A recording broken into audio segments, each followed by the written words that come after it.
એ આવો આવો અમારી ચેનલમાં તમારું સ્વાગત છે. હો ભલે આયો ને આયો છો ને તો લાઈક શેર સબસ્ક્રાઈબ કરતા જજો. હેલો મિત્રો, જય માતાજી. કેમ છો બધા? મજામાં? તો તમને એમ થતું હશે કે આ હોઠ કેમ બતાવો, તો તમને હોઠ એટલા માટે બતાવું કે તમારા હોઠ જો આવા ગમે એવા કાળા હશે ને અને તમારા આવા એકદમ આમાં બતાવો ફોટામાં એવા પિંક લિપ્સ કરવા હોય લિપસ્ટિક કર્યા વગરના, તો તમને એક આજે હું ટ્રીક બતાવવાની હોય, એનાથી તમે એ ટ્રીક વાપરશો ને તો તમારા હન એકદમ મસ્ત ગુલાબી લિપ્સ જેવા ઇમેજમાં બતાવ્યા હતા ફોટામાં એવા એકદમ પિંક લિપ્સ થઈ જશે. અને તમને વિશ્વાસ ના આવતો હોય ને તો હું પણ ટ્રાય કરું, તમે આગળ જોઈ જુઓ. તો જો શું કરવાનું, લઈ લેવાનું એક ટામેટું, એને કાપી દેવાનું. ટામેટું કાપીને એના ઉપર નાખી દેવાની ખાંડ. ખાંડથી આપણા હોઠના ને સ્ક્રબ થશે. સ્ક્રબ થશે ને એટલે તમને એમ થશે કે આમ જે ઉપરની જે ત્વચા હશે ને જે ફાટેલી કે એ બધી નીકળી જશે. અને ટામેટા આ રીતના ખાંડ નાખીને ભાઈ એના ઉપર એક ચપટી જ નાખવાની, એક ચપટી હળદર નાખી દેવાની. અને ચપટી હળદર નાખીને અને આ રીતે એક કોપરેલનું, આપણે જે કોપરેલ તો ઘરમાં પડી જ હોય તો કોપરેલના 2-4 ટીપા નાખી દેવાના. બહુ અતિશય કોપરેલ નહીં નાખવાનું, 2-4 ટીપા જ નાખવાના. અને કોપરેલની મેં બોટલમાં હળદરવાળા હાથ કરી દીધા, તમે ના કરતા એ રીતના, નકર મમ્મી મારશે પાછા, એમ હસતા નહીં પાછા. હા, અને જો આ રીતે તમારે હે ને હોઠ ઉપર ઘસવાનું 5 મિનિટ સુધી કન્ટિન્યુઅસ તમારે ઘસવાનું. તમારે વચ્ચે વચ્ચે ખાંડ ઓછી થઈ જાય ને જો આ રીતે તમારે બરાબર હે ને ઘસી દેવાનું. આખા હોઠ ઉપર આવું જુઓ, એક જગ્યા બાકી ના રહી જવી જુઓ. ટામેટામાંથી થોડો થોડો રસ કાઢતો જવાનો.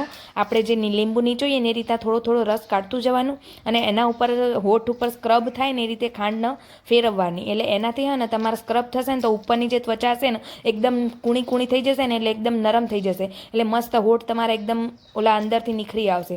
જુઓ, તમને હું ઘસતા ઘસતા બતાવી જવું વચ્ચે વચ્ચે કઈ રીતના હોઠ થાય, જોઈ શકો તમે. તો જો આ રીતે તમે હોઠ ઉપર આવી રીતના ઘસશો ને 5 મિનિટ સુધી ઘસે જવાનું.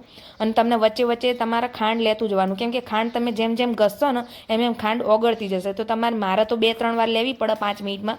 તમારે જેટલું તમારાથી સહન થાય ત્યાં સુધી ઘસવાનું, કેમ કે થોડું તમે ઘસશો ને એટલે તમારા હોઠમાં થોડી ઝંઝનાટી આવશે. થોડું તમને એમ થશે કે હોઠ ખોટા થતા હોય ને એ રીતનું લાગશે તમને, આમ ખાલી ચડી જાય ને હોઠ ઉપર એવું. પણ એનાથી બીવાવાની જરૂર નહીં, કશું નહીં થાય. 5 મિનિટ સુધી તમે ઘસશો ને એટલે એકદમ મસ્ત રીતે ત્વચા તમારી જોઈ શકો તમે. જો મારા હોઠ કેટલા ઓલા થઈ ગયા, ઉપરની બધી ત્વચા મસ્ત જતી રહી. તમે 7 દિવસ સુધી આ ટ્રાય કરશો ને તો 7મા દિવસે તમારા, હું તમને ગેરંટી આપીને કહું કે 7મા દિવસે તમારા એકદમ ગુલાબી ગુલાબી પિંક હોઠ થઈ જશે. આ રીતે 5 મિનિટ તમે ઘસીને અને પછી તમારે સૂકવવા દેવું તો સૂકવવા દેવાનું, ના સૂકવવા દેવું હોય તો તમારે આ રીતે 5 મિનિટ ઘસીને પછી ધોઈ દેવાનું.